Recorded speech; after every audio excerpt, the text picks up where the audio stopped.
YouTube? What is going on? Today, I'm going to be explaining how I got my bench press to 315 at 17 years old.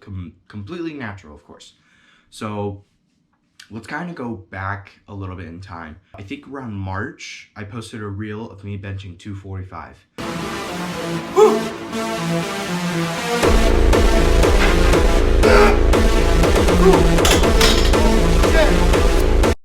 A week before this, I got a thing called elbow wraps, and I was benching 3 times a week after that video.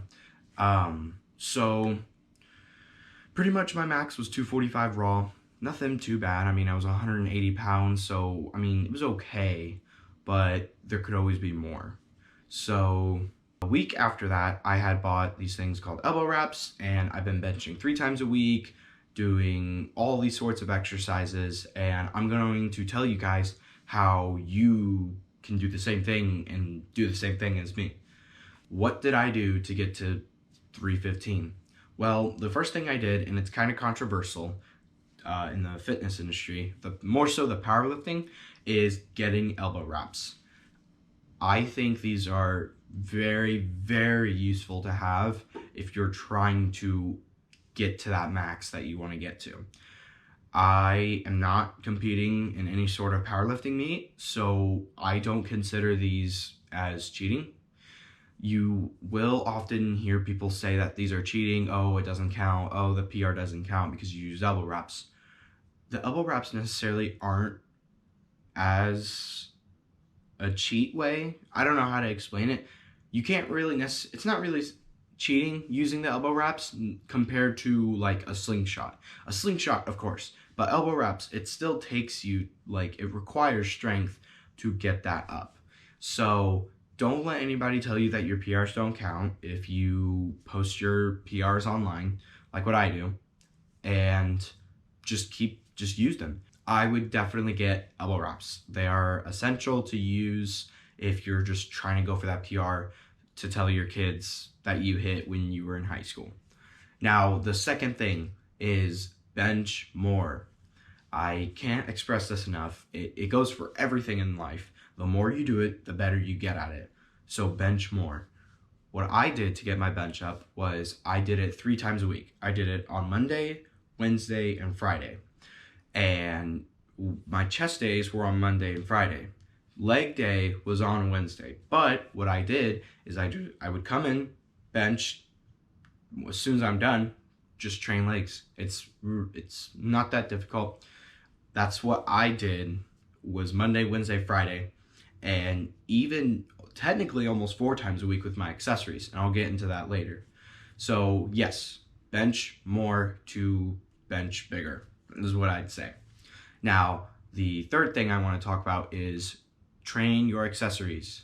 Train your triceps, train your front delts, train your lats, and keep training your chest.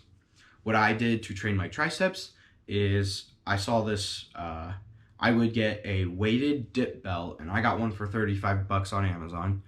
What I did to get, my bench up and how I train my accessories with the dip belt is weighted dips. This will definitely help you with your lower chest and your triceps, giving you that stability to push once you're, at that low end with a plate on your hip, and you just push up like that on the dip bar. So definitely invest in a dip belt if you don't have one, and do weighted dips. And then for for another tricep exercise that I do is called the JM press. So this is what I was talking about when I bench 4 times a week. Technically, I do this exercise called the JM presses. And essentially what it is you get the Smith machine ready, you get a bench for the Smith machine, and essentially you're benching, but only using your arms to get it up. And you're probably thinking, well, don't you already do that when you bench? No, technically not. You do use it, of course, to grab it and to lift it up and to unrack it, and to rack it, of course. But what you're mostly using as well is your front delts, your chest, and your lats as well. So, and even your legs too, depending on the leg drive that you use and all sorts of that. So, but the JM press What this is going to do is you're going to train your triceps to push it up even more. So when you go to bench regularly, the triceps are so much stronger, you could push more weight up. And then for my front delts, I just did overhead press on a machine. I did a machine overhead press, and that's pretty much it. For my lats, I kind of just did lat pull downs and pullovers and like rope pullovers, and that's pretty much it. And then for the chest, again, weighted dips and just bench press. And also, one thing I've been doing is the pec deck machine. That's also what I've been doing, and that's pretty good too. Fourth thing what I did, and this is going to be kind of controversial as well. My skinny friends, my skinny peers, my viewers who are not necessarily heavy, who are very light, skinny, put on more weight on your body. And I know there's going to be people telling me, well, you don't have to gain weight to bench more. In my defense, in my argument, I say you do. Because when I was 160, I couldn't even do 225 for more than 3 reps. I could only do it for 2. As soon as I started bulking and putting on that weight, I was able to do, 235 for 1. And then I did 240 for 1. And then when I got to that 180 mark, I was able to do 245 raw. And then that's when the elbow wraps came in. And then when I got to 190, I was able to do 300 pounds. And then I got to 315. So definitely put on more weight. If you're 130 pounds, don't expect to bench anything more than 200 pounds. That's just the truth. And I know there's going to be people showing me videos of 13-year-olds who are 20 pounds benching 400 pounds. And I'm like, okay, well, fine. But what I would do is put on more weight so you can bench more. That's really it. That's what I would say. The fifth thing that I did, I think this is the 5th or 6th, I don't know, but let's say 5th. The 5th thing I did to get my bench up is just always like doing deload weeks, and then also doing certain exercises when I bench to get out of certain points. And I'll kind of get into more depth into that. So as you saw in some of my YouTube shorts or my IG reels or my TikToks, you see, especially in my YouTube shorts, I have 2 315 attempts on there. The first 315 attempt I had got nowhere, like it got to like right here over my chest. And that's not really enough. And you're probably thinking, well, what can you do to get out of that? Well, and you saw, and if you are up to date with like my Instagram and you see my stories, there was another clip of me benching 315. It got to halfway and then I couldn't do it. So what did I do to break out of that cycle where I was in the middle to lower end? I talked about it in my how to increase your bench press video. It didn't get enough attention, of course. What I do is I put on weight that I know I can control, but that is still heavy. So let's say my max is 275. I'm going to put 225 on the bar. And what you're pretty much going to do is you're going to come down for 3 seconds, controlling it, pause, and then push up as fast as you can. I did this with elbow wraps, and it definitely helps. So what this is going to do is it's going to train your triceps to not get stuck in this area by coming down, controlling, pausing it, and still having that strain right there and that tension, and then coming up as fast as you can.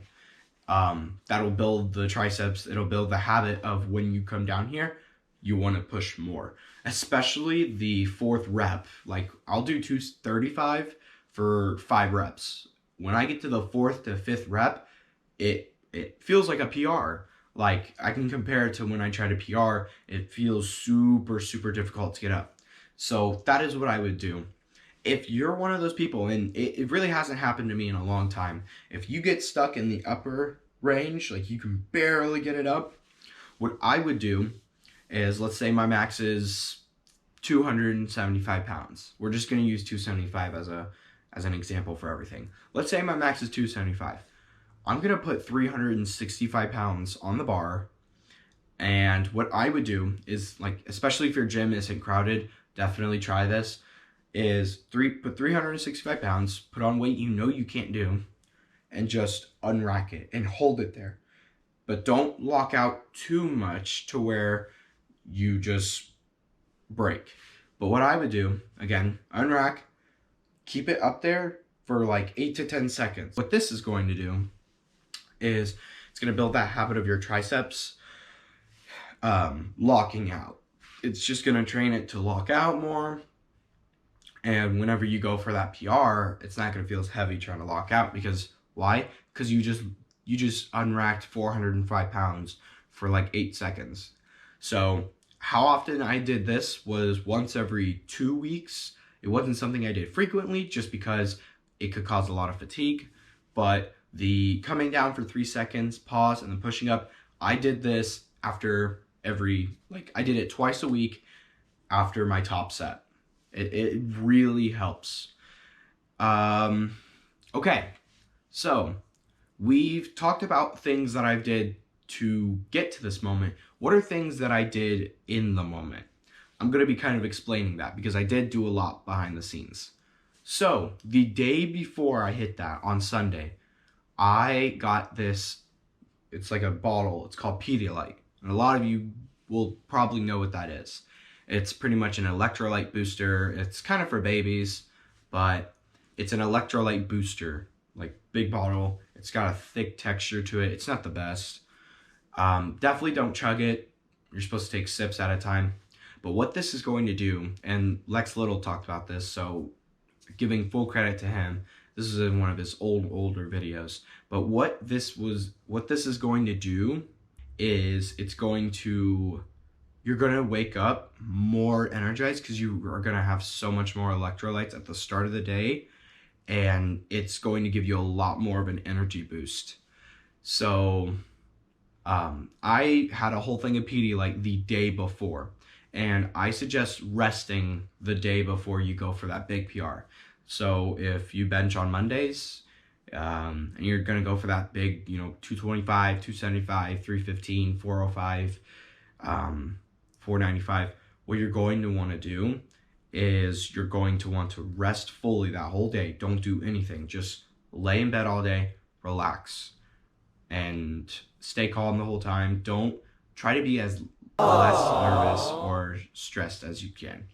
And I know that's difficult to say than do, but just try your best. And then have that whole thing of Pedialyte done before you go to bed. The day of I benched, there is a few things that I had done the day of.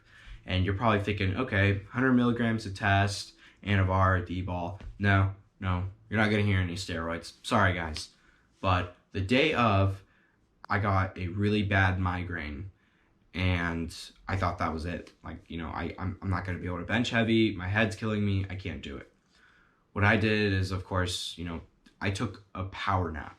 And this definitely helped. As soon as I woke up, I was ready to go. So my suggestion is the day of, try to get a nap before you go work out. I think it will definitely help. And then also, something that not a lot of people talk about, if you're maintaining or you're bulking, this is for you. If you're cutting, I'm sorry, you might want to avoid this. But then again, it's up to you. Anyone can do this, depending on your diet.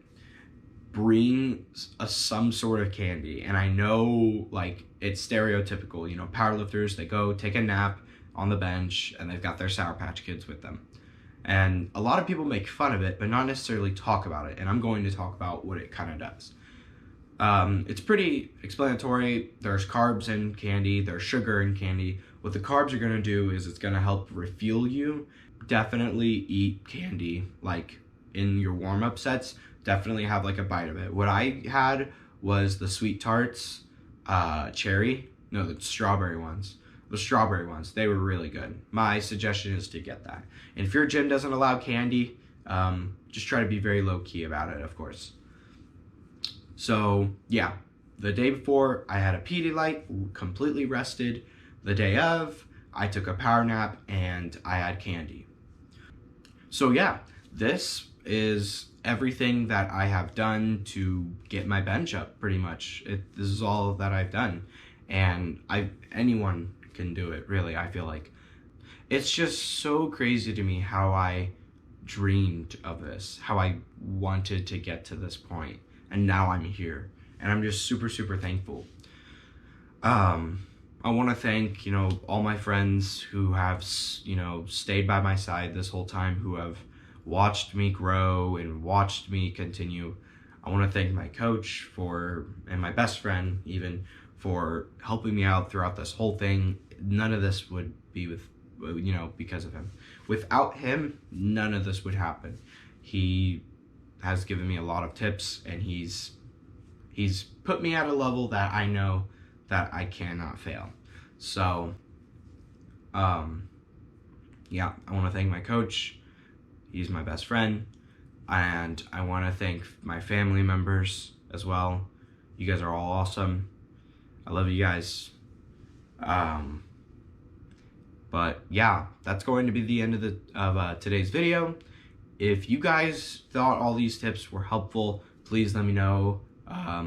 Share your thoughts down in the comments, please. I'm willing to answer any questions you guys have about, the strategies that I did.